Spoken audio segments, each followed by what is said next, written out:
Hello friends. क्या wooing इस बार cheat करेगा का फोर्थ पार्ट लेकर आज मैं हाजिर हूँ।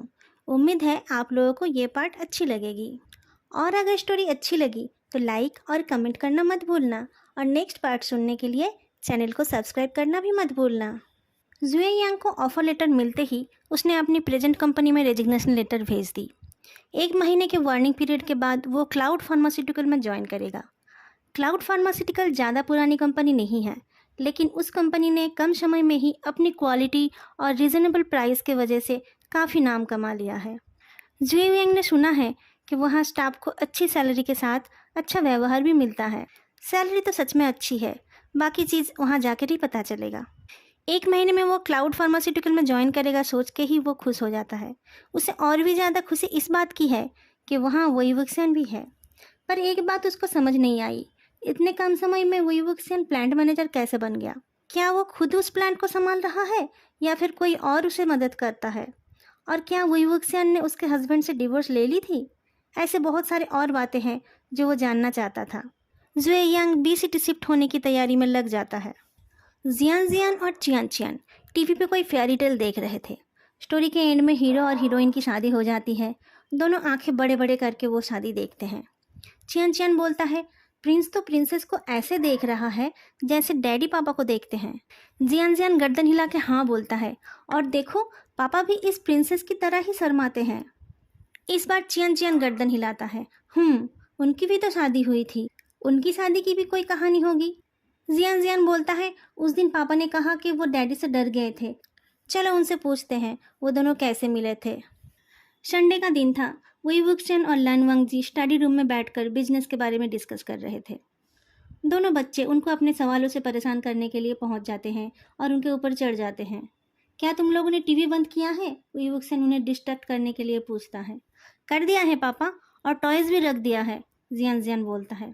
अब आप अपनी स्टोरी सुनाओ, चियान चियान बोलता है। हमारी स्टोरी बोरिंग है, वही वुक्सन बोलता है। मेरे अंकल ने और तुम्हारे डैडी के चाचा जी ने हमें कहा शादी करने के लिए और हमने शादी कर ली, बस। चियान चियान दुखी होकर बोलता है। फिर आप डैडी को देखकर डर क्यों गए थे? वो युवक सियान एक बार लन वांगजी की तरफ देखता है। लन वांगजी की आंखें उसको चैलेंज कर रहे थे। वो युवक सियान एक गहरी सांस छोड़कर बोलता है, क्योंकि तुम्हारे डैडी इतने परफेक्ट थे और मैं हर काम में हड़बड़ी करता था। क्या ये सच है डैडी? जियान जियान पूछता है। पहले तो मैं बिल्कुल परफेक्ट था, तुम दोनों की वजह से ही मैं ऐसा हो गया हूँ, लन वांगजी जवाब देता है। हमने क्या किया? दोनों एक साथ पूछते हैं।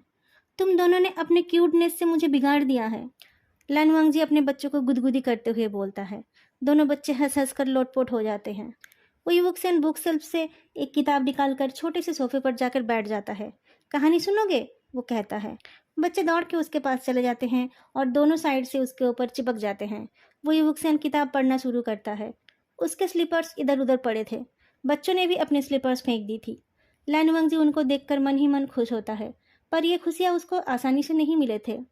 पहले लन वांगजी एकदम डिसिप्लिन्ड था, उसका घर भी एकदम परफेक्ट कंडीशन में रहता था।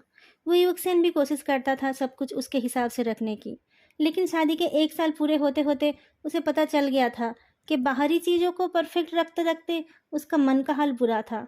उसका घर परफेक्ट था, पर उसके हस्बैंड के साथ उसका रिश्ता परफेक्शन से बहुत दूर था। जितना प्यार वो अपने हस्बैंड से करता था, शायद उतना ही नफरत उसके हस्बैंड उससे करता था। लान वांगजी उसके आंखों में प्यार देखना चाहता था, पर वो युक्सन कभी उससे नजरें ही नहीं मिलाता था। प्यार से देखना तो दूर की बात थी। रात को जब बेडरूम की डिम लाइट जलती थी और लान वांगजी उसके पास जाता था, तब कुछ पल के लिए उन दोनों की नजरें मिलती थी। अपने हस्बैंड के आंखों में हमेशा चाहत ही देखा था लान वांगजी ने। थोड़ी देर में वो युवकसन अपने आंखें बंद भी कर लेता था, और जैसे वो सब कुछ हो जाता था, दोनों फिर से अजनबियों की तरह हो जाते थे। रात को सोते हुए अगर लन वांगजी वुई वुक्सन के ऊपर अपना हाथ रख देता था, तो वुई वुक्सन एक झटके में वो हाथ हटा देता था। अब लन वांगजी की जिंदगी में डिसिप्लिन थोड़े कम है, पर प्यार और सुकून भरपूर है। वुई वुक्सन अब उससे नजरें नहीं चुराता है, बल्कि मौका मिलते ही प्यार से उसे चूम भी लेता है। रात को सोते टाइम लन वांगजी का सीना अब वुई वुक्सन का फेवरेट पिलो हो गया है। जियांग यानली की शादी के बाद लन चिरन अपने बड़े भतीजे की शादी की तैयारी कर रहे थे। दोनों भाई अब बड़े हो गए थे। बिजनेस के काम संभालने के लिए वो अलग अलग शहर में रहते थे। दोनों चाचा जी से मिलने और शादी के बारे में डिस्कस करने के लिए उनके घर आए हुए थे। जब वो खाना खाने के लिए बैठे तब लानचीरन ने पूछा, जान, क्या तुम्हारी कोई गर्लफ्रेंड है? लानवांगजी एक पल के लिए नजरें उठा के अपने चाचा जी की तरफ देखता है, फिर अपने प्लेट की तरफ देखते हुए धीरे से नहीं बोलता है। क्यों? कॉलेज में तुम्हें कोई लड़की नहीं मिली? तुम इतने स्मार्ट और हैंडसम हो, किसी लड़की ने तुमसे बात नहीं की? लानचीरन पूछते हैं। मैं तो सिर्फ पढ़ाई में ध्यान देता था, मैंने लड़कियों को नहीं देखा, लानवांगजी जवाब देता है। लानचीरन हेजिटेट करते हुए पूछते हैं, क्या तुम्हें लड़के पसंद है? लानवांगजी के कान लाल हो जाते हैं, वो कोई जवाब नहीं दे पाता। लानजीचन उसकी तरफ देखकर उसका चेहरा पढ़ने की कोशिश करता है। लानचीरन को भी उसके लाल कान दिख गए थे। वो पूछते हैं, क्या तुम्हारा कोई बॉयफ्रेंड है? लानवांगजी धीरे से गर्दन हिला के ना बोलता है। क्या तुम्हें कोई पसंद है? लानचीरन पूछते हैं। अगर नहीं है तो एक बार जियान फेंगमियान के बेटे चेंग से मिल सकते हो, क्या पता तुम्हें वो अच्छा लगे। अंकल जियांग का बेटा? लानवांगजी अपने चाचा जी की तरफ देखता है। हाँ हाँ, तुमने उसे देखा है ना, लानजीचन बोलता है, वो जो आइसक्रीम खाने का कंपटीशन कर रहा था। पर उसका नाम कुछ और है ना, लानवांगजी बोलता है। चेंग उसका बर्थ नेम है, सब उसे इसी नाम से जानते हैं, उसे भी यह नाम ज़्यादा पसंद है, लानचीरन बोलते हैं। लानवांगजी अपनी नज़रें झुका लेता है, वो कोई जवाब नहीं देता। उसके आंखों के सामने उस लड़के का आइसक्रीम लगा हुआ चेहरा आ जाता है। स्टूडेंट लाइफ में हम दोनों ने अपने बच्चों में शादी कराने का फैसला किया था, एक बार मिल लो उससे। अगर तुम दोनों एक दूसरे को पसंद करते हो तो मुझे कोई परेशानी नहीं है, लानचीरन बोलते हैं। लानवांगजी ना नहीं बोलता, उसे तो वो लड़का बहुत पसंद था। चाचा जी को भी कोई परेशानी नहीं थी। अगर वो लड़का भी उसे पसंद करे और उसके घर वाले मान जाए तो लानवांगजी उसी से शादी करेगा। लेकिन वो तो अभी छोटा है ना, लानजीचन बोलता है। हाँ हाँ, वो 17 साल का होने वाला है, लानचीरन बोलते हैं। मैं तो बस मिलने के लिए बोल रहा हूँ, इसके पहले कि जान को कोई मिल जाए या उसे कोई मिल जाए। एक बार ये मिल लेंगे तो जान पहचान बढ़ेगी, सब कुछ ठीक रहेगा तभी तो शादी होगी। तुमने भी तो यूनिवर्सिटी के टाइम से डेट करना शुरू कर दिया था ना। लानजीचन हंसता है, वो बहुत जल्दी अपनी उसी गर्लफ्रेंड से शादी करने वाला था। लानवांगजी बस 23 साल का था, उसने पढ़ाई ख़त्म करके बिजनेस का काम शुरू किया था। उस लड़के से शादी करने के लिए 5 साल वेट करने में उसे कोई प्रॉब्लम नहीं थी।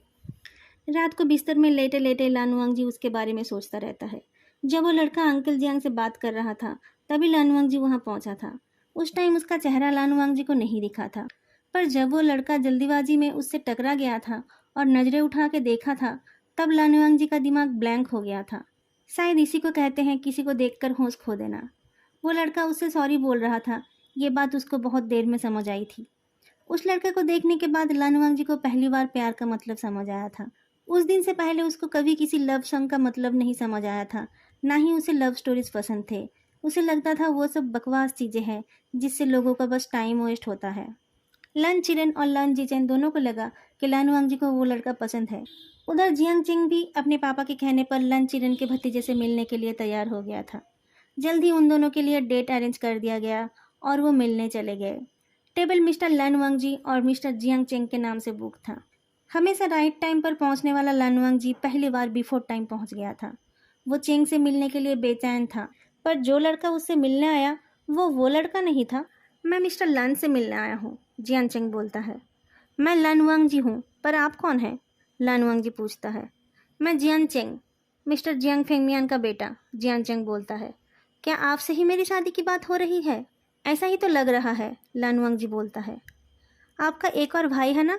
जियान चेंग पूछता है। हाँ, बड़े भैया लानजीचेन, लानवांगजी जवाब देता है। उनकी शादी हो गई? जियान चेंग पूछता है। नेक्स्ट मंथ में उनकी शादी है, लानवांगजी जवाब देता है। ओह आई सी, जियान चेंग बोलता है। तुम्हारे कितने भाई बहन हैं? लानवांगजी पूछता है। मेरी एक दीदी है, जियान चेंग जवाब देता है। कोई भाई नहीं है?